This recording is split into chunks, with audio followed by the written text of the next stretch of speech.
Untuk ritual persembahyangan dari Pendeta Cahya Wiguna sudah membantu, bukan berarti kita bernaung di bawah TITD. Namanya kepengurusan kan ada aja ketidakcocokan barangkali, sehingga pandangannya yang mungkin berbeda. I'm just sitting here.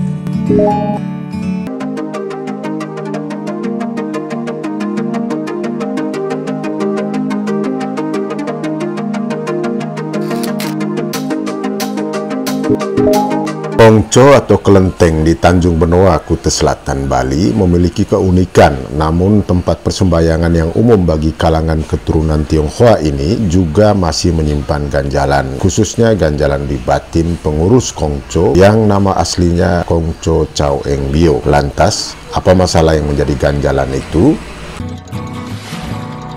Jangan lupa subscribe. I got time. Kongco yang sudah berabad-abad umurnya dan sangat menyatu dengan masyarakat adat Tanjung Benoa tersebut sudah menyatakan keluar dari Perhimpunan Tempat Ibadat Tridharma se-Indonesia (PTITD) Komda Bali. PTITD merupakan wadah bagi umat Tridharma. Hengkangnya keanggotaan Kongco Chow Eng Bio tadi menyusul masalah kepengurusan lama di Kongco ini beberapa tahun silam yang dipandang bermasalah. Gara-gara itu buntutnya tahun 2013 para pengurus baru yang dipimpin Juanda Aditya bahkan sempat dipolisikan di Poltabes Denpasar, sekarang Polresta Denpasar. Tetapi laporan polisi tersebut tidak cukup bukti adanya pelanggaran hukum yang diduga dilakukan pengurus baru. Polisi akhirnya menetapkan SP3 alias surat penghentian penyidikan perkara. Masalah ini menyulut sikap tegas pengurus Kongco yang dipimpin Juanda Aditya untuk sekaligus menarik diri dari keanggotaan di PTITD. Kita dulunya memang terdaftar di TITD, bernaung di TITD. Waktu itu memang ada problem, kita putuskan dari pihak pengurus untuk keluar dari TITD. Kita putuskan keluar tahun 2013 dan sampai sekarang kita tidak bernaung di majelis manapun. Kita langsung terdaftar di Dirjen Buddha Pusat. Tadinya bergabung, namanya kepengurusan kan ada aja ketidakcocokan barangkali, sehingga pandangannya yang mungkin berbeda membuat mereka menjadi mungkin mengeluarkan diri dari organisasi yang tadinya mereka bersatu.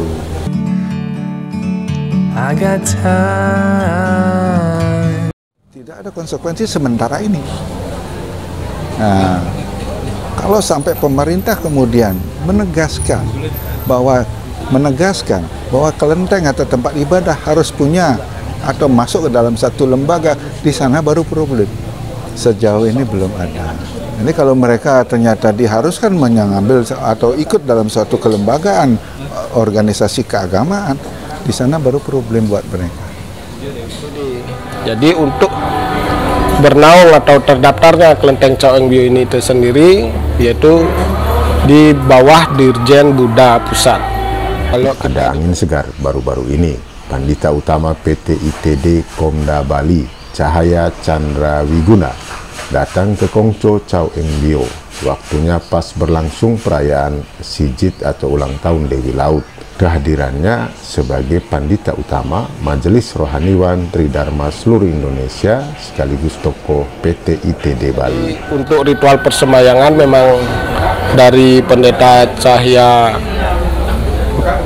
Wiguna yang sudah membantu, dan kita sangat berterima kasih kepada beliau yang sudah membantu kita sampai selesai persembahyangan. Tapi bukan berarti kita bernaung di bawah TITD. Kita hanya menjalankan ritual persembahyangan saja sesuai dengan aturan TITD. Ya, jadi saya lebih cenderung mengarahkan tata upacara. Karena selama ini tata upacara terlihat baur. Baik negara, Singaraja, Denpasar, Karangasem itu kayaknya berbeda-beda. Terjadi perbedaan yang walaupun tidak signifikan, terlihat perbedaan. Nah, disinilah kami mencoba menarik benang merah, bukan hanya di Bali, ini pun sudah saya sampaikan secara nasional bahwa kita harus mempunyai benang merah kesamaan secara nasional. Semua kelenteng, bukan hanya tatanan upacara di kelenteng. Bahkan saya sudah berhasil membuat satu buku yang di sana tercantum tata cara dan upacara mulai dari bayi lahir 1 bulan, ulang tahun, akil balik sampai meninggal. Itu akil balik, menikah, upacara rumah, bikin usaha sampai meninggal, ya sampai setelah meninggal. Itu sudah saya susun bukunya. It's clear to see. Kelenteng ini tadi seperti saya bilang tadi bahwa di sini dulu memang ada di dalam organisasi, kemudian keluar. Nah itu masalah antara pengurus lah, itu masalah ya antara pengurus dulu dan sekarang, itu aja permasalahan. Justru karena itulah saya ingin merangkul kembali. Tapi kemungkinan untuk bisa bergabung kembali. Nah itu saya serahkan kembali kepada pengurus baru yang ada sekarang di sini. Bagaimana caranya supaya terjadi harmonisasi di antara kita. Yang namanya kita membicarakan masalah agama, kepercayaan lah istilahnya. Ya toh, kenapa kita harus mencari perbedaan dan permusuhan? Justru persaudaraan yang kita kemukakan. Betul nggak? Harmoni itu yang ingin dibangun. Betul, betul. Harmoni, persaudaraan, kekerabatan. The world seems small. Kalau kita di pengurus, kita lihat dulu ke depannya. Tidak lepas kemungkinan kita langsung ngomong menolak ataupun menerima. Biarlah waktu nanti yang menjawab. Jadi mungkin terlalu berat juga kita menjawab itu apakah mau atau tidak, karena masalah dulu juga terlalu besar. Jadi tidak ada penyelesaiannya. Jadi yang dulu saja belum selesai, bagaimana kita bisa masuk lagi ke dalam, kan begitu intinya. Jadi ya secara pribadi Pendeta Cahya sudah mau datang dan tidak mengatasnamakan organisasi maupun majelis, dan ini murni mengatasnamakan pribadi beliau dan kita welcome. Kita tidak pernah menolak maupun melarang yang orang yang mau datang secara baik-baik, apalagi untuk niatan yang baik. Jadi kita tetap welcome kepada siapapun yang untuk berbuat baik terhadap kelenteng Chao Eng Bio khususnya. Jangan lupa subscribe,